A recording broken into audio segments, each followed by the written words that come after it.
कल्पना गाडगीळ आणि sons limited 1832 पासून। छत्रपती संभाजीनगरमध्ये आरएसएस विरोधात वंचितचा जनाक्रोश मोर्चा। सुजात आंबेडकरांच्या नेतृत्वात निघाला मोर्चा।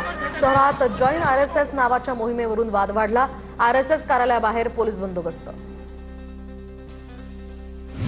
पुणे पोलिसांनी गुंड निलेश घायवळची स्कॉर्पिओ गाडी जप्त केली। अहिल्यानगरमधील जामखेडा खर्डा या ठिकाणाहून ही गाडी जप्त।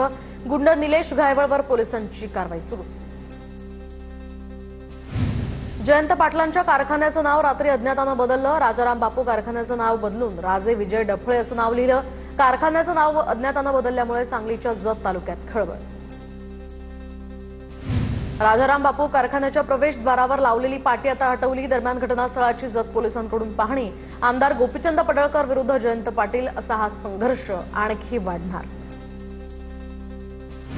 दक्षिण महाराष्ट्र, मराठवाडा आणि कोकण किनारपट्टी भागामध्ये पाऊस होण्याची शक्यता। हवामान विभागाकडून 12 जिल्ह्यांना येलो अलर्ट, तर अनेक जिल्ह्यांमध्ये विजांच्या कडकडाटासह वादळी पावसाचा इशारा। अहिल्यानगर शहरासह परिसरामध्ये जोरदार पाऊस। मुसळधार पावसामुळे सखल भागात पाणी साचलं। या पावसामुळे काढणीला आलेल्या कापूस या पिकाचं नुकसान होण्याची भीती। बार्शीमध्ये 1 एकर द्राक्ष बागेवर अज्ञातांना तणनाशक फवारल्यामुळे 10 ते 11 लाखांचं नुकसान। अज्ञात व्यक्तीविरोधात पोलिसात तक्रार दाखल। निफाड तालुक्यातील कोटमगाव या ठिकाणी 2 एकरावरील द्राक्ष बागेवर कुऱ्हाड। सततचा पाऊस आणि अतिवृष्टीमुळे द्राक्ष बागेला फळधारणा झालीच नाही। पंचनाम्यासाठी आता तलाठी आणि कृषी अधिकारी आलेच नसल्याची माहिती।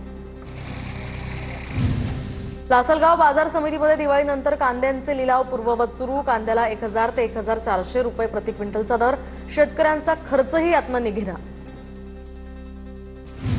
बीड जिल्ह्यातून ऐन दिवाळीच्या सणामध्ये हजारो कुटुंब ऊसतोडीसाठी इतर जिल्ह्यांमध्ये रवाना। अतिवृष्टीमुळे फटका बसल्यानं यावर्षी ऊसतोडीसाठी जाणाऱ्यांची संख्या वाढली।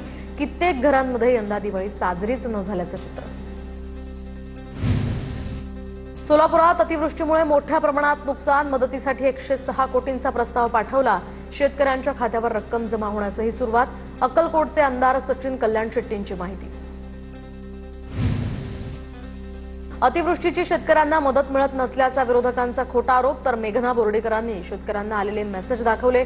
शेतकऱ्यांना मदत मिळाल्याचाही बोर्डीकरांचा दावा। किरकोळ वादातनं तरुणाचा निर्घृण खून। चंद्रपूरच्या एसपी विधी महाविद्यालयातल्या परिसरातली घटना। काही तासात सर्व 6 आरोपींना अटक।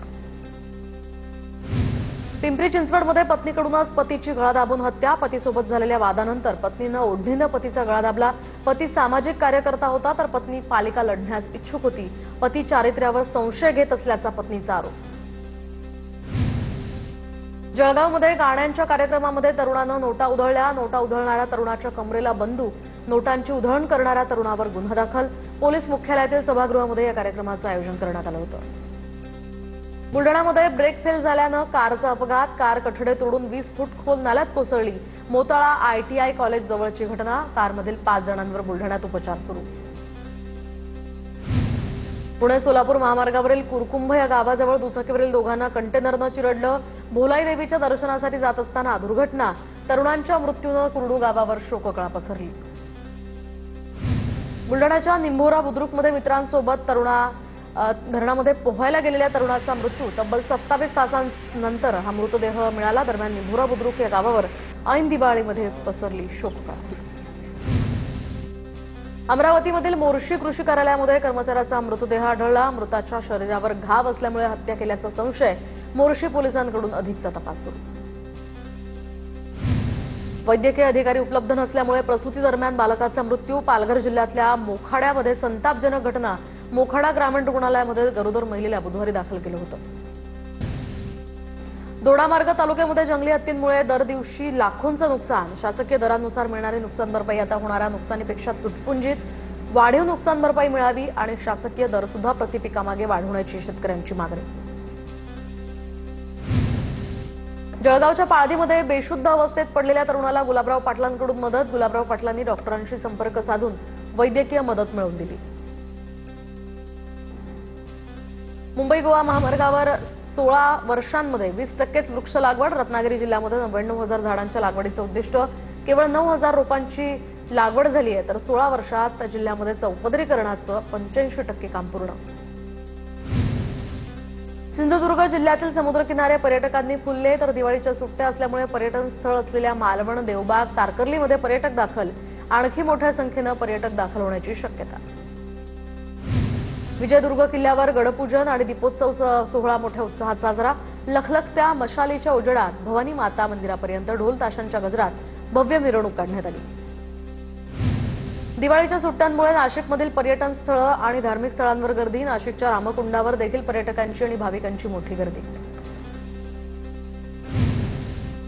तुळजाभवानी मंदिरामध्ये दिवाळीच्या सुट्ट्यांमुळे भाविकांची दर्शनासाठी गर्दी. भाविकांची गैरसोय होऊ नये म्हणून मंदिर 22 तास खुलं. 31 जानेवारीपर्यंत मंदिर 22 तास खुलं ठेवण्याचाही निर्णय.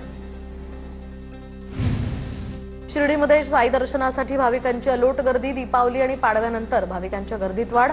भाविकांच्या गर्दीनं शिर्डी गजबजली. व्यावसायिकांमध्ये यामुळे उत्साहाचं वातावरण. रस्ते आणि बाजारपेठा साई भक्तांच्या गर्दीनं फुलल्या. मुख्यमंत्री युवा कार्य प्रशिक्षणार्थ्यांचे प्रश्न मार्गी लावण्याची मागणी. अन्यथा कुंभमेळ्याच्या आधीच नाशिकच्या गोदाकाठी प्रशिक्षणार्थ्यांचा मेळा होईल. तुकाराम बाबा महाराज यांचा सरकारला इशारा. सांगलीमध्ये साकारली विजयदुर्ग किल्ल्याची हुबेहूब प्रतिकृती तर स्वराज्य दुर्गनाद प्रतिष्ठानचा उपक्रम. कौलापूर या ठिकाणी शिवप्रेमींकडून भव्य असा किल्ला. किल्ल्याची प्रतिकृती पाहण्यासाठी शिवप्रेमींची मोठी गर्दी. सोलापूरच्या मंगळवेढ्यामध्ये छत्रपती शिवाजी महाराजांचा पुतळा उभारला. रविवारी मुख्यमंत्री देवेंद्र फडणवीस, दोन्ही उपमुख्यमंत्र्यांच्या हस्ते या पुतळ्याचं अनावरण. जरांगे पाटील देखील या ठिकाणी उपस्थित राहणार.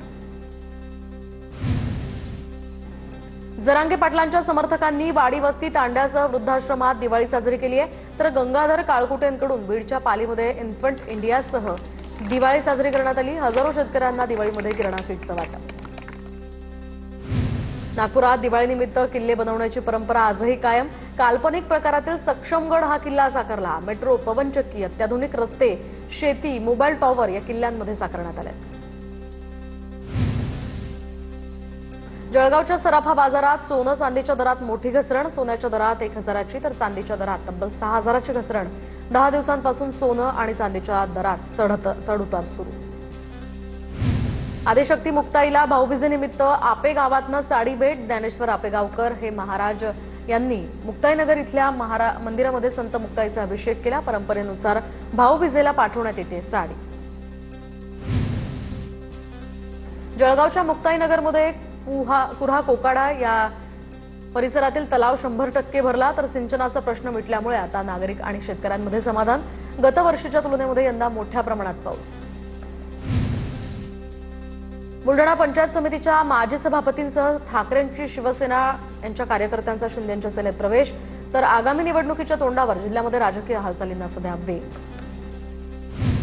गोंदिया नगर परिषदेच्या वॉर्ड रचनेला काँग्रेसचे माजी आमदार गोपालदास अग्रवाल यांच्या मुलाकडून हायकोर्टात आव्हान. 2 याचिकाही दाखल. अनावश्यक मनमानी कृती केल्याचाही आरोप. अमरावतीमध्ये बांधकाम कामगारांना देण्यात येणारं साहित्य घेण्यासाठी कामगारांची गर्दी. साहित्य घेण्यासाठी लाभार्थ्यांच्या रांगा. प्रत्येक तालुक्यामध्ये साहित्य वितरण केंद्र सुरू करण्याची लाभार्थ्यांची मागणी. आदिवासी आश्रमशाळेवर रोजंदारीवर काम करणाऱ्या कर्मचाऱ्यांचं आंदोलन. कर्मचारी मुंबईतील राजभवनावर देणार धडक. कर्मचारी पायी प्रवास करत निघाले राजभवनाकडे. रोजंदारीवर असलेल्या कर्मचाऱ्यांना खासगीकरणात समावेश न करण्याची मागणी. धाराशिवमध्ये जिल्हाधिकारी कार्यालयासमोर महिला कर्मचाऱ्यांचं उपोषण. गेल्या 2.5 वर्षांपासून पगार मिळत नसल्यामुळे महिला आक्रमक. संत गाडगेबाबा माध्यमिक आश्रमशाळेमध्ये महिला परिचारिका म्हणून कार्यरत. परभणीच्या पाथरी तालुक्यातल्या मरळ गावामध्ये मेघना बोर्डेकरांच्या हस्ते ग्रामसंसद भवनाचं लोकार्पण. ग्रामस्थांची इथे मोठ्या संख्येनं उपस्थिती. पूना गाडगीळ आणि सन्स लिमिटेड 1832 पासून